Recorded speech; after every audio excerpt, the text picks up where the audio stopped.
স্মৃতিতীর্থে প্রফুল্ল কুমার দাস। লোক নিয়ে চলা। আমি আশ্রমে আসার পর শ্রী ঠাকুর আমাকে নানা প্রসঙ্গের 4 খণ্ডের বিষয়সূচি ও অধ্যায়সূচি করার ভার দিলেন। শ্রী ঠাকুরের নির্দেশ মতো কাজগুলি করে তাকে দেখিয়ে ঠিক করে নিলাম। তখন তিনি বললেন, পঞ্চানন্দাকে একবার দেখিয়ে নিলে হয়। তবে আমাকে যে দেখিয়েছিস তা বলিস না। তাকে দেখলাম, তাকে দেখালাম। তিনি অন্যভাবে কাজটা করতে বললেন।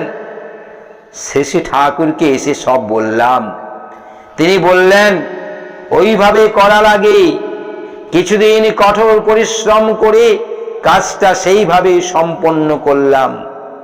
তারপর শ্রী ঠাকুরকে জানালাম। তিনি বললেন, তুই 2 রকমের সূচি সঙ্গে রাখিস এবং পঞ্চানন্দাকে নিয়ে আমার কাছে আসিস। প্রথমে পঞ্চানন্দার নির্দেশ মতো রচিত সূচিটা আমার কাছে পড়ে শোনাস। তাই করলাম।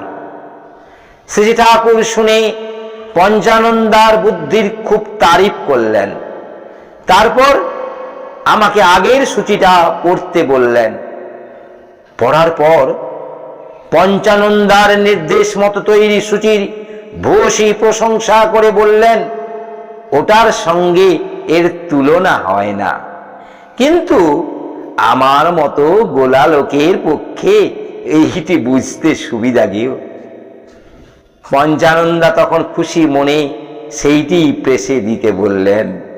পরে আমি শ্রী ঠাকুরকে নিভৃতে বললাম, অযথা প্রভূত শ্রম ও সময় নষ্ট হলো, এতে লাভ কি হলো?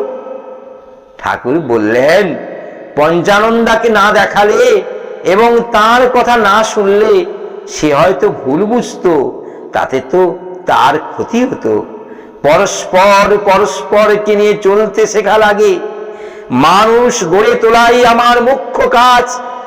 তোমার যদি ধৈর্য অধ্যাবসায় না বাড়ে, সব রকম মানুষকে নিয়ে চলতে না শেখো, তাহলে আমার কাজ ঠিকভাবে করতে পারবে না। মানুষের প্রবৃত্তিগুলিকে নিয়ন্ত্রিত করে তাকে একটা গোটা মানুষ করে তোলাই আমার স্বার্থ। তোমরা কতকগুলি মানুষ যদি ইষ্টকে ভালোবেসে বৃত্তি প্রবৃত্তির উপর আধিপত্য লাভ করতে পারো, অখণ্ড ব্যক্তিত্বের অধিকারী হতে পারো এবং তোমাদের মধ্যে যদি সহযোগিতা ও সংহতি থাকে, তোমরাই পারবে সারা ভারতের ও সারা জগতের সব সমস্যার সমাধান করতে। তোমরা তখন হবে পরম পিতার যন্ত্রস্বরূপ। তিনি তোমাদের মধ্য দিয়ে কাজ করবেন ইষ্ট স্বার্থ প্রতিষ্ঠা ছাড়া। যাদের অন্য কোনো ধান্দা থাকবে না, তারাই পারবে পরম পিতার বিশ্বমঙ্গল যজ্ঞের হোতা হতে। শূন্য করিয়া রাখ তোর বাঁশি, বাজাবার যিনি বাজাবেন আসি। প্রকৃতির এই ধর্ম এমন, শূন্য যা তাও ভরিয়ে দেওয়া। ইষ্টার্থে হও অবাধ উজাড়, পদে পদে ফলবে মেওয়া। তুমি একালে যদি পুরোপুরি আমার হতে পারো, তাহলে দেখতে পাবে কি অঘটন ঘটবে এবং ঘটবে যাবে দুনিয়ায়। দীক্ষা প্রসঙ্গে আমার মা মানদা দেবী 1941 সালে মার্চ মাসে আশ্রমে আসেন। তিনি কিছুদিন শ্রী ঠাকুরের পূর্ণ সঙ্গ লাভ করার পর একদিন তাকে বললেন, বাবা, আমার আপনার আশ্রয় নিতে ইচ্ছে করে, কিন্তু ভয় করে পাছে আমার দেওর চটে যায়। তার মত চাইলে তো মত চাইলে তো মত দেবে না জানি, এখন আমি কি করি?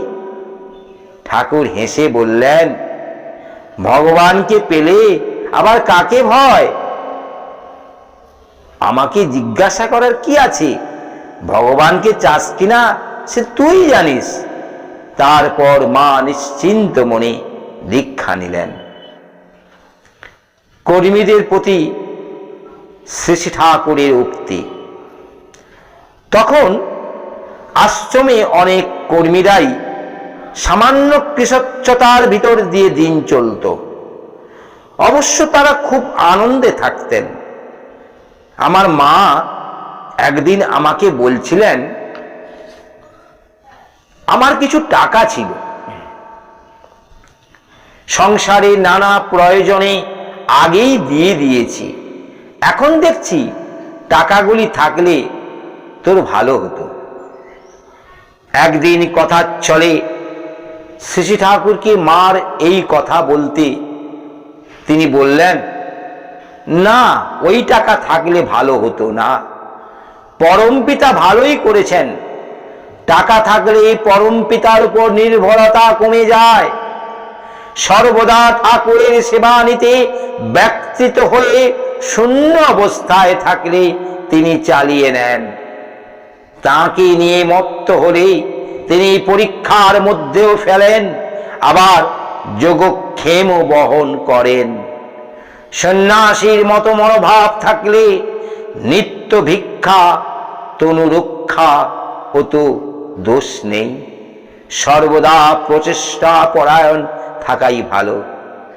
বঙ্কিম মাসোয়ারা ঠিক করে দেওয়া সত্ত্বেও বীরেন ও তুই যে তা না নিয়ে চালাবার চেষ্টা করছিস, তাতে আমি খুশি হয়েছি রে, এতে তোরা দাঁড়িয়ে যাবি। কর্মীদের পোষণ। আমি পূজনীয় কেষ্টদার সহকারী ছিলাম। তাকে যাতে আমি শ্রদ্ধা, সেবা ও ভক্তি করি, সে বিষয়ে শ্রী শ্রী ঠাকুর আমাকে সর্বদা বলতেন। ঋত্বিকাচার্য হিসাবে কর্মীদের যোগ্য করার জন্য কেষ্টদার করা অতুলনীয়।